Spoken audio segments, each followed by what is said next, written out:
Pop-Up Theatre presents A Knife in the Fog, a book review hosted by Alexandria Tan. Welcome, listeners, to another Sherlockian podcast interview. Today, I have with me retired U.S. Army pathologist turned award-winning author and fellow Sherlockian, Bradley Harper.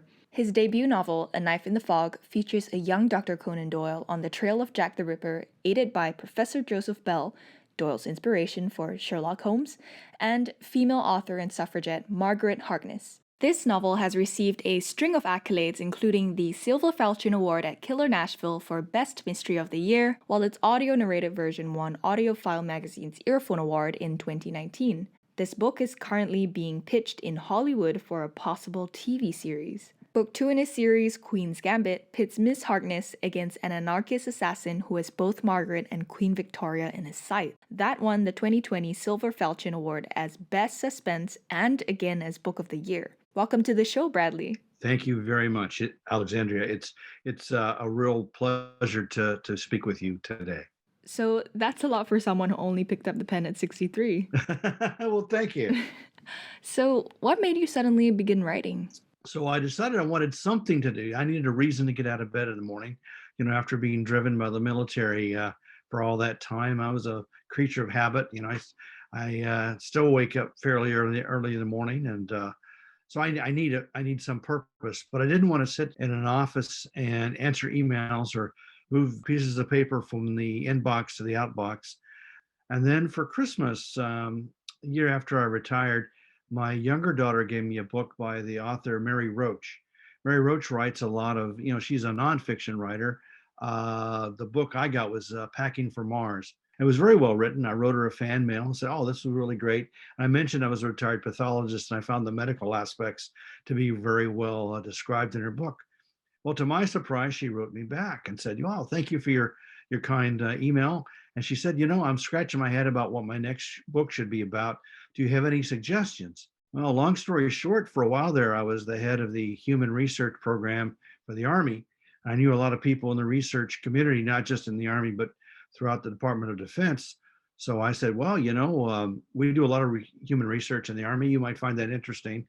And it wound up, she came to DC. I came up, I introduced her around, and I saw how she gathered the information and made a book out of that. I said, "Well, I think I could do that." How hard could it be, right? Well, pretty darn hard, it turns out. But she inspired me to at least give it a go. That's amazing. So do you have a favorite Sherlock story by Doyle?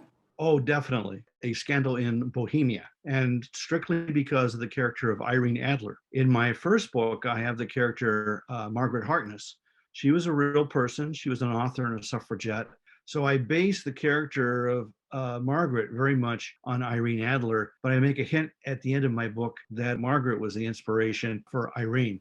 So you mentioned briefly in a conversation we had in prepping for the show that you delve deep into your research, even doing on-site research for your books. Can you tell us a little more about that? Certainly did. I had been in correspondence with a ripperologist, a gentleman who does walking tours of Jack the Ripper, as well as other historical walks in London. His name is Richard Jones. And I began corresponding, asking him questions. Very kindly responded to me. And I booked a tour with him. I bought the tour out. So for 3.5 hours, it's just himself and I walking through Whitechapel at night. And even though now that's lit with electric street lights, it's still a pretty dim warren or labyrinth that's still primarily inhabited by immigrants. Another thing which really struck me that Mr. Jones told me on the tour that was not in his book was Mary Kelly was the fifth victim that we know of. And her body was found about the time that the new Lord Mayor of London was being installed about 1.5 miles away. Well, news of the discovery of her body ran through the crowd at the Lord Mayor's ceremony. So thousands of people left before the ceremony was over in their Sunday best and went over to this tenement and stood in silence as her body was being removed. It did not mention, but at least in my scene that I wrote, I imagined that you could hear the noise of the celebration far off. And I contrasted the pomp and circumstance of the Lord Mayor's installation, with this poor woman being removed in a plain wooden box from the courtyard of the apartment building where she lived. And I think that was one of my most effective scenes, which I wouldn't have written if I hadn't been able to do that tour with him. Right. And talking about how all this adds to the intricacy of your stories, you're also a retired pathologist. Has your experience in that field of study helped you in any way with your writing? I think it helped me in the first book because there were a number of mistakes that were made in the investigation of the Ripper killings. The police used photography to document the victims' injuries, and there was no standardization as to the angles or the distance, that sort of thing. So it was very haphazard. The police department did not even have their own photographers. They used commercial photographers who would then sell extra copies of the pictures to the newspapers, of course. The bodies were initially washed before they could be examined by the police surgeon. So trace evidence was lost. Their clothing was removed and discarded again before they could be examined. Strict orders were given in the last couple of victims that no one was to touch the body at all once it arrived at the morgue until the police surgeon had a chance to do their examination. But early on, some evidence was lost. We don't know if it would have helped catch the Ripper or not, but it was a very slapdash. So, obviously, writing a book, or many books in your case, is no easy feat, especially when you're marrying fact and fiction, which is something we also do in our original Sherlock Holmes podcast plays. I think our writer, Scott McQuaid, can definitely attest to that. Can you run me through some of the biggest challenges you faced while writing your books? Okay, well, I'm a huge history nerd, and the challenge I think a lot of historical fiction writers have is not to let the research take over. I could research Jack the Ripper for a couple of years and not produce a saleable book. One of the things that I found interesting was, I read Sherlock Holmes as a child, and I didn't understand farthing versus a penny versus a half a crown versus a shilling. I had to learn all that, and at least so that I could give an accurate portrayal of what something might reasonably cost at that time. But I didn't want to get into that in great detail. So, there have been so many versions of Sherlock Holmes taking on Jack the Ripper. I think I counted more than 10 books in a quick search online. And of course, you have these films, Study in Terror, Murder by Decree. And even here at Pop Up Theater, we have our own version of this topic in our podcast play, Sherlock Holmes in Ripper Street. So, why did you choose to approach this subject with Arthur Conan Doyle himself taking on the Ripper and not Sherlock? You already answered my question. It's been done before many, many times by very experienced writers. So if you're going to do something that's been done before, you got to do a little twist on it. So I did a little research of my own, and I found one book that was published in 1965 that involved Conan Doyle and Professor Bell in Jack the Ripper. It's the only one I could find. And so I said, well, at least I'm plowing old ground, but you might say I'm using a slightly different plow. I like to write historical fiction that, there's fiction there, but close enough to the actual events and people that someone who knows the history can say, well, it could have happened like that. So it was fun. If I'm going to write a book, I said I'm going to write a book that I would want to read. And so that's the direction I took. Now, Sherlock Holmes taking on Jack the Ripper has become such an iconic theme in today's society. I think it's almost like a Mandela effect. Most of the general public are under the assumption that Sir Arthur Conan Doyle actually wrote an adventure of Sherlock Holmes versus Jack the Ripper. So, why do you think Doyle never wrote this adventure himself? It happened. It happened early in his career. One of the things I'll touch on is that the first book, A Study in Scarlet, it took him 6 months of begging to get anyone to even look at it. Finally, one publisher's wife pulled it from the slush pile and looked at it and says, "You should buy this book." So to placate his wife, he offered Doyle £25, but only if he would also surrender full copyright. Well, this was an insult because Doyle wrote short stories for boys' magazines, and he'd get 25 pounds for one of those. So this is a novella, considerably longer than anything else he'd ever written. But finally, because no one else would even look at it, he sold it. But he was so disgusted at the time, in '86, he said, "I'll never write another crime story. It was a waste of my time." And he went to his historical fiction, which he thought was a far more nobler genre anyway. So 1890, he finally gets persuaded by an American publisher to go back. But I think because the Ripper happened in the middle of that 4-year hiatus between Scarlet and The Sign of Four, the next home story, I think he just kind of associated the Ripper with that period of his life when he was pretty sour on the whole idea of ever writing another Sherlock Holmes story. So, are you going to write another adventure of Arthur Conan Doyle or maybe even Sherlock Holmes? Well, I am going to write another. I'm working on a story right now. I'm going to Holmes this time because later in life, Doyle was a pretty sedentary guy, and I don't think it's realistic to have him off and doing adventures in his 40s and 50s. So I want to write a book that's plausible. So I'm going to write the third book. I'm still doing some research on where Sherlock Holmes is the protagonist this time, and he's going to take on a client that no one would ever expect.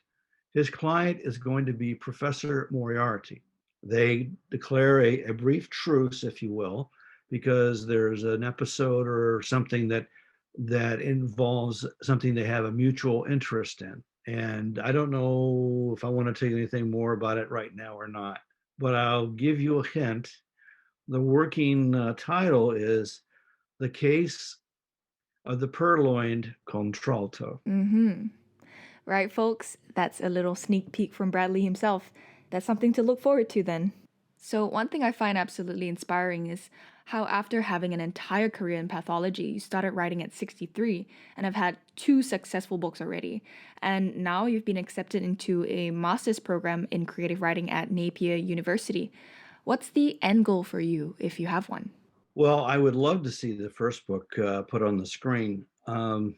There's a screenwriter who's written for a couple of successful television series who read the first A Knife in the Fog, fell in love with it, and he, with permission of my agency, he and his agent are pitching it around Hollywood as a possible TV series. One season in London, one in New York City, and then returning to London for the third and final season with Doyle, Bell, and of course Margaret. But I see it more myself as a movie, one and done. And of course, the character of Margaret is critical. I think she's the most important character in the story, and I would love to see Emma Watson portray her. I think that would really she'd knock it out of the park. Yeah, I think so too. So now that you're retired, if you're not keeping yourself busy with writing, is there anything interesting that you do as well? The last 9 months, I worked for the local health district in their COVID call center. And now they moved the call center to Richmond, Virginia, the capital of the state. And that was fine with me because I also have worked for 8 years as Santa Claus at Busch Gardens in Williamsburg, part of the SeaWorld family. And I enjoy that very much. So I got to be Santa again this year. And I've written an essay on my Santa experiences, what it is has taught me. I also wrote a short story which has been sold by by publisher to raise money for St. Jude's Children's Hospital. I think it's a nice contrast with my years as an Army officer to be Santa Claus.